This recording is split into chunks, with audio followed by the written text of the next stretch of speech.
Bienvenue à l'école de la sagesse. Installez-vous confortablement, voici votre leçon de stoïcisme du jour. Allez, c'est parti. On connaît tous la chanson, n'est-ce pas? Janvier arrive et avec lui, la fameuse liste de résolutions. Mais le scénario est souvent le même. Un enthousiasme débordant au début et puis l'abandon, quelque part en février. Aujourd'hui, on va explorer une approche complètement différente. Un système ancien mais incroyablement pertinent pour une transformation qui, elle, est conçue pour durer. On commence l'année avec les meilleures intentions du monde, s'inscrire à la salle, apprendre une nouvelle compétence, lire plus, et pourtant quelques semaines à peine plus tard, la motivation a fondu comme neige au soleil et les objectifs sont déjà bien loin. Et là, on se sent un peu nul, on se dit qu'on manque de volonté. Mais en fait, le problème, ce n'est pas nous, c'est la conception même de ces objectifs. On se fixe sur des résultats finaux, des choses qui ne dépendent pas à 100% de nous. Et ça, c'est la recette parfaite pour la frustration et le découragement. Et voilà la différence fondamentale, regardez bien. Au lieu de se dire « je veux perdre 10 kilos », un résultat externe, la promesse stoïcienne, c'est « je vais maîtriser mon effort ». On passe d'un objectif de résultat à un engagement sur le processus. Et ça change absolument tout. Alors, le tout premier pilier de ce système, c'est vraiment le principe de base du stoïcisme. C'est simple, mais c'est radical. Il faut apprendre à faire une distinction claire et nette entre ce qui est en notre pouvoir et ce qui ne l'est pas. C'est là, et seulement là, que toute notre énergie devrait aller. C'est la seule chose sur laquelle on a une vraie prise. Nos choix, l'intensité de nos efforts, notre état d'esprit, la façon dont on décide de réagir aux situations et notre capacité à être vraiment présent, ici et maintenant. Et de l'autre côté, il y a tout le reste, tout ce qu'on doit apprendre à accepter avec une certaine sérénité. Le résultat final d'un projet, ce que les autres pensent de nous, la conjoncture économique. Essayer de contrôler ça, c'est s'épuiser pour rien. C'est une source de stress sans fin. Avant de continuer, prenez un instant pour réfléchir. Aimez-vous ce voyage vers la sagesse que nous partageons ensemble? Comme le disait Sénèque, ce n'est pas parce que les choses sont difficiles que nous n'osons pas, c'est parce que nous n'osons pas qu'elles sont difficiles. Osez manifester votre soutien en cliquant sur Like et abonnez-vous pour ne rien manquer de ces précieux enseignements. N'oubliez pas de laisser un commentaire. Votre voix compte, alors faites-la entendre et enrichissons ensemble notre quête de sagesse. Allez, on reprend. Cette pensée de Sénèque résume ça à la perfection. Une bonne partie de notre anxiété vient de notre lutte contre des choses qu'on ne peut tout simplement pas changer. Accepter ce qui est hors de notre contrôle, ce n'est pas être passif, c'est être intelligent. C'est une stratégie pour préserver son énergie. D'accord. Une fois qu'on sait où concentrer notre énergie, il faut une direction, un cap. C'est là que les 4 vertus stoïciennes entrent en jeu. Ce ne sont pas des objectifs inatteignables, non. C'est plutôt une sorte de boussole intérieure pour guider chacune de nos actions. Alors, on a d'abord la sagesse. C'est la capacité à voir les choses telles qu'elles sont, sans le filtre de nos émotions.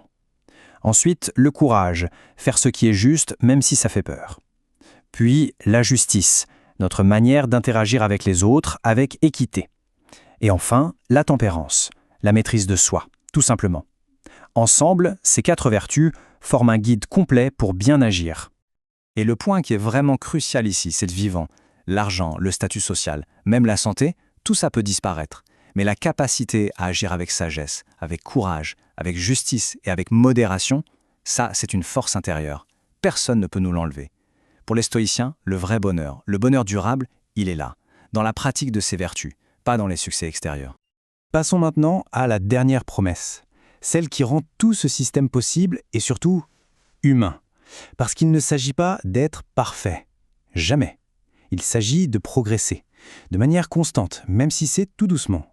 Les Grecs avaient un mot magnifique pour ça, prokopé. C'est l'idée d'avancer, pas à pas, jour après jour. L'objectif n'est pas d'être parfait demain, c'est juste d'être un tout petit peu meilleur, un peu plus sage, un peu plus courageux qu'hier. C'est tout ce qui est demandé. Et regardez ce petit calcul, il est hyper parlant. Imaginez qu'on échoue 80% du temps, c'est énorme. Mais si on arrive à progresser ne serait-ce que 20% du temps, ça fait 73 jours de véritable amélioration sur une année. 73 pas en avant. L'effet cumulé sur le long terme est juste immense. Marc Aurèle lui-même, l'empereur philosophe, admettait après des décennies de pratique qu'il avait encore du mal à maîtriser sa colère. Tomber, ce n'est pas un échec. Le vrai échec, c'est de ne pas se relever. Chaque nouvelle journée est une nouvelle chance de réessayer, de faire un petit pas de plus. Bon, on a vu toutes les pièces du puzzle. Maintenant, la question c'est comment tout ça s'articule concrètement? Comment ça devient un véritable système pour naviguer dans la vie de tous les jours? Voyons ça avec un exemple. Prenons un cas concret, une critique assez dure au travail. D'abord, la dichotomie du contrôle nous rappelle que la critique en elle-même est extérieure, on ne la contrôle pas. Ensuite, la vertu de sagesse nous guide, y a-t-il une part de vérité là-dedans ? L'action contrôlable, c'est donc d'écouter objectivement, d'inourer le ton et de décider ensuite comment réagir, au lieu de se laisser submerger par l'émotion. Ce système, c'est une vraie feuille de route pour chaque situation. Au bout du compte, ce qui se passe quand on adopte ces promesses, c'est un changement de posture fondamental. On arrête de subir les événements comme une victime des circonstances et on devient un acteur dans sa propre vie. Même face à l'épreuve, on garde ce pouvoir incroyable de choisir ses actions et son attitude. Et c'est ça la liberté véritable. La question finale, c'est donc celle-là. Il ne s'agit pas de se demander comment devenir une personne complètement différente du jour au lendemain.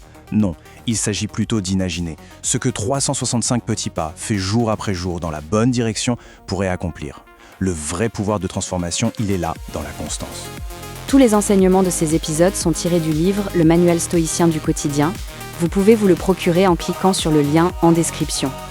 Merci de nous avoir accompagnés dans cette leçon de sagesse. Rappelez-vous, vous ne contrôlez que vos actions et vos pensées. Mettez en pratique ce que vous avez appris et revenez bientôt pour la prochaine leçon.